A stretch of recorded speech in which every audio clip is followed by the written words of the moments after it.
Պատվարժան դատարան գտնում եմ, որ Տիգրան Գալստյանի նկատմամբ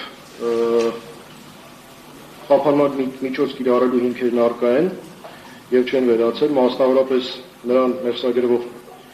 հանրային վտանգավոր արարքների հանցագործությունների բնույթը, վտանգավորության աստիճանը, ակնկալվող պատժի խստությունը, նրան մեղսագրվում են հասարակական անվտանգության դեմ ուղղված առանձնապես ծանր հանցագործության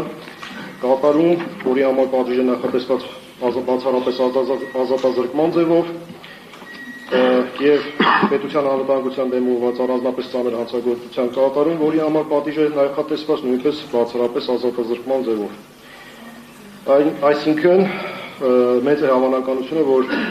խափանման միջոց կիրառված չլինելու պայմաններում Տիգրան Գալստյանը կարող է դրսևորել ոչ իրավաչափ վարկագիծ, մասնավորապես նրա մեղսագրվող արարքի հանրային վտանգավորության աստիճանը թույլ է տալիս կանխատեսական դատողություններ կատարել այն մասին, որ նա կարող է խոչընդոտել վարույթի քննությանը, այսինքն չկատարել քրեական դատավարության օրենսգրքով եւ վրա դրված պարտականությունը, միջամտել ապացուցման գործընթացին, ինչպես նաեւ թաքնվել վարույթն իրականացնող մարմնից։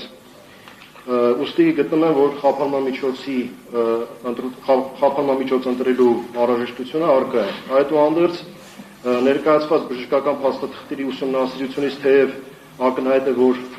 կյանքին վտանգ սպառնացող վիճակ առկա չէ, վիճակը բնութագրվում է որպես միջին ծանրության, այնուամենայնիվ, քանի որ խոսքը վերաբերում է առողջության պահպանության սահմանադրական իրավունքին, ուստի գտնում եմ, որ նվազ միջամտությամբ սահմանադրական իրավունքի սահմանափակումը կարող է կիրառել լինել այս պարագայում եւ միջնորդում եմ փոխել կիրառված խափանման միջոցը եւ կիրառել տնային կալանք Տիգրան Գալստյանի նկատմամբ։ Նաեւ կիրառել բացակայելու արգելք խափանման միջոցը եւ ըստ էության կիրառել համակցված խափանման միջոցներ տնային կալանք եւ բացակայելու արգելք։ Պատվարժան դատարանը թույլ կտաք մեկ երևույթ եմ նկատում այս նիստերի դահլիճում, ցանկացած երևույթից հետո դահլիճը բուռն արձագանքում է, դա կլինի մեղադրանքի կողմի դիրքորոշման համաձայն լինելով պայմանավորված կամ անհամաձայնություն հայտնելով պայմանավորված, գտնում եմ, որ ծափահարությունները դատական նիստերի դահլիճում թույլատրելի եւ ընդունելի չեն եւ խնդրում եմ այդ այսօր բացառել ծափահարությունները դատական նիստերի դահլիճում ցանկացած իրավիճակում։ Շնորհակալ եմ։ Վերջին նկատառումը մեղադրանքի կողմից իրոք ընդունելի է դատարանի կողմից, դահլիճում գտնվող անձիկ ձեր վերաբերմունքը ընդունում մի փոքր ավելի զուսպ արտահայտել այս կապակցությամբ ցանկացած մեղադրյալի նկատմամբ եւ ընտրանքն եւ պահանջը դատարանին, որպեսզի